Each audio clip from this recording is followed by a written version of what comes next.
Hey everybody, and greetings. It is me, your songwriting partner, your co-producer, and as always, your friend, Joe Seeby. Hello guys, and welcome to our class that we like to call Picture This. You guys know what Picture This is. It's when I give you an image, a photograph of any kind. It could be a painting, it could be a comic, any image, doesn't matter. Image, photo, painting, drawing, sketch, and your job is to write a chorus based on that image. Now, we've been doing this a long time, and I love the exercise, and it's helped me through so many jams when I'm writing with other artists and people come over my house, or I go to their place or their studio, and we sit down together and start writing something. Rather than sit there and stare at a blank piece of paper for 2 hours and look stupid staring at each other without knowing what we're going to write, this is kind of a springboard. It gives you a starting place in which to start some kind of subject matter forward, you know? And I love doing this for many reasons. One, like I said, it just saves a lot of time because it forces you into a theme, some sort of theme, because there is subject matter sitting right there in front of you as a photograph, and your job is to pull the story out of a picture. Now, they always say, the expression was, a picture paints 1,000 words, right? Every picture tells a story. I believe that. And, you know, especially when there's no words connected to the picture, it's just the picture. It's up to you to decide what the story is going to be based on the picture. And sometimes the picture doesn't always, like, you know, a picture could just start you off where it just gets your brain thinking. And then you think of something that might not even be related to the picture. But as long as the story was pulled out by the picture, that's really all that matters. You know what I mean? Whatever it makes you feel, you know, it could be a picture of, you know, an old woman, and you could write it about your grandmother. You know, that's not your grandmother in the picture, but that lady reminds you maybe of your grandmother. Maybe the way she looked, or, you know, the way she carried herself in the picture looks like this woman in the picture, you know. Could be a little kid at an amusement park, and it can make you feel like when you were little at an amusement park, and, you know, your parents took you to an amusement park, and it was a hot summer day, and you can actually smell the popcorn and the hot dogs and all the stuff that goes at a carnival, you know, and that's all you need. That's fuel for a story right there. Like, if a picture can associate smells and images and experiences, there's a song waiting to happen right there anyway. You know what I mean? It's like, it's inevitable. And again, you know, when people come to me for songwriting, they expect me to have answers for them, right? Because I do it a lot, and they don't do it that much. So they're coming to me for the experience that I have, you know, in pulling something creative out of it seems like I'm pulling something creative out of thin air. I'm really never doing that. But I have a good imagination, so when I stare at a picture, or I look at a picture, and I play that picture in my mind, and I see it in my mind's eye, I can always generate some sort of mini movie up here. And that'll be the springboard for getting me to start. Now, remember this, and you don't have to worry about this in the beginning, but, you know, if you're writing a chorus, or you're writing a song, it's like a poem. It's got to rhyme. It's got to tell a story. It's got to make sense to the listener. Okay? Can't be like an inside joke that you have with your friend when you guys were 8 years old. It's got to be universally understood. Even if it was translated in French, the people in France could get the idea of what your song's about, you know, even through the translation. Okay, so, but when you first do this, and I explain this all the time, and I want to keep explaining it just because of the fact that it's very important in the way that you internalize the image. I'm going to show you the picture in a little bit, but let me get this out first. So whenever I give you an image, the cool thing about it's on YouTube, is you can pause the video and stare at the damn picture all day if you want. And that's what I want you to do. I want you to pause the video when you see the picture. I want you to stare into it. Just stare at it. And I want you to stare at it until you gotta slip into a daydream, okay? And whatever's up here in your mind, you're not at your desk anymore. You're not in your room anymore. Suddenly you're in this picture. You're inside of it in your mind. I have those kind of daydreams all the time. If I stare at something a long time, I start to drift into a daydream from staring at the picture. When you pull back and you realize you're back at your desk and you're staring at the picture, I want you then to take your pen and paper. I want you to make it mental, like a grocery list of everything that was in the picture, right?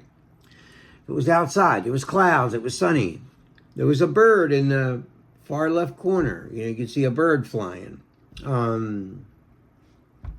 It looked like it just got done raining and the sun came out. Write all that down. Write everything down, because those details might be the title of your song. Like one of those facts about the picture might actually turn into the theme or the name of the song. You know what I mean? Like that kind of stuff happens, right? So, and then write everything down and then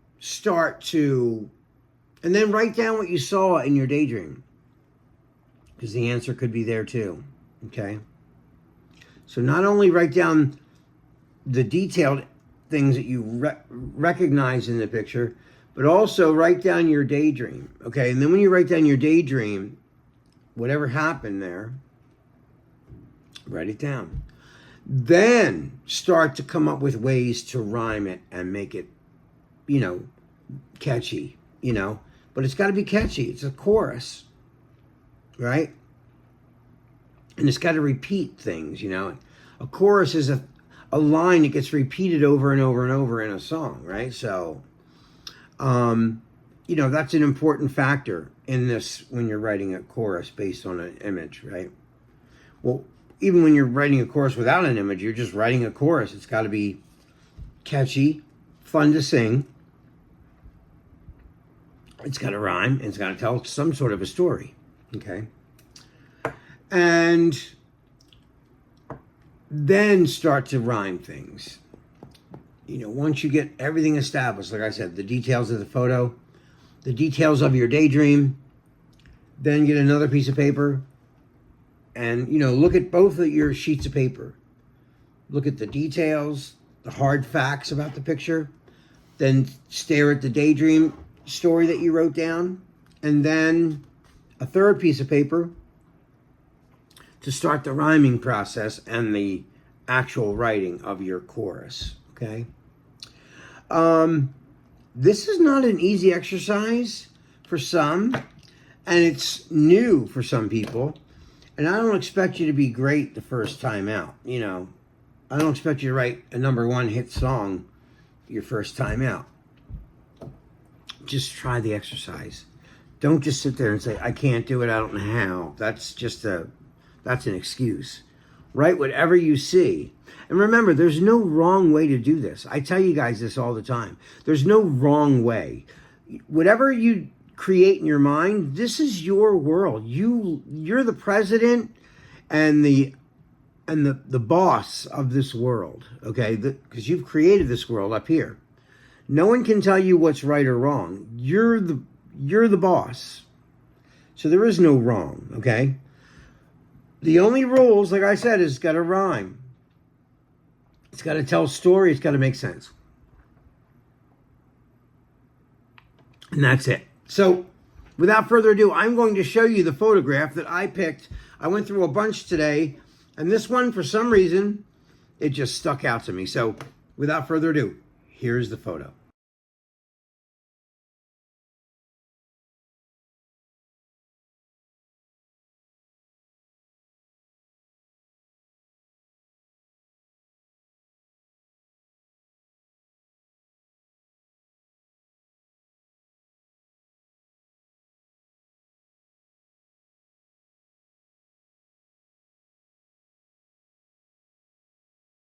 Okay, so we're back. You saw the picture. It's one of those bullet trains, you know, moving so fast because those are really really fast, you know, trains. They have them in Japan. They're called bullet trains. They move like, I don't know, some of them go 400 or 500 miles an hour, you know, and they just go from one city to another. And, you know, the cool thing about the picture is you see it's so blurry. The only thing that's not blurry is the train. Everything around the train is blurry. And that was a conscious photographic, you know, the way that the guy opens up, whoever the photographer was, he opened the shutter speed in a certain way that gets that effect. So I'm staring at that picture. Now, you know, of course, I'm staring at the picture because I'm intrigued by it. And I thought, what does that picture represent to me? So I go into my little daydream. And I thought, you know, when I feel good, you know, when I'm healthy and I feel good and I'm wide awake and I've gotten a lot of sleep and I got a lot of, you know, rest, and now I'm like, you know, raring to go, I feel sometimes like a bullet train or a runaway train. Like, I like that expression, runaway train. So I started seeing this picture and it started making me think about a runaway train, you know. And so in my little daydream, this is what I wrote. I'm gonna read you what I wrote for this picture, okay? Now, what you write is going to be way different, and I'm sure it's going to be amazing. But this is my take on that photograph. So here it is. You ready? Oh, I can't stand the silence. It's way too loud, and it's taking over my brain. I'm so hyper-focused to things I never noticed. I'm like a runaway train. I'm a runaway train. I'm headed for disaster, but I keep going faster because I can't stop the pain. I'm a runaway train. I'm headed for disaster, but I keep going faster because I can't stop the pain. I'm a runaway train. I'm a runaway train. Yeah, I'm a runaway train. So that is what I wrote for that photograph. I thought it was cool, and I have a melody for it. It's not all the way fleshed out. That's why I didn't sing it tonight. But I like the cadence of it, you know what I mean? And I'm going to work on the melody tonight. And then I'll share it with you guys either at the studio or one of these, you know, YouTube videos. Anyway, guys, I hope you enjoyed that. I hope you enjoy this. I can't wait to see what you guys write for this. Anyway, this is your songwriting partner, your co-producer, and as always, your friend, Joe Seavey. I love you guys. Be safe, be careful, and I will see you very soon. All right, guys, love you. Peace.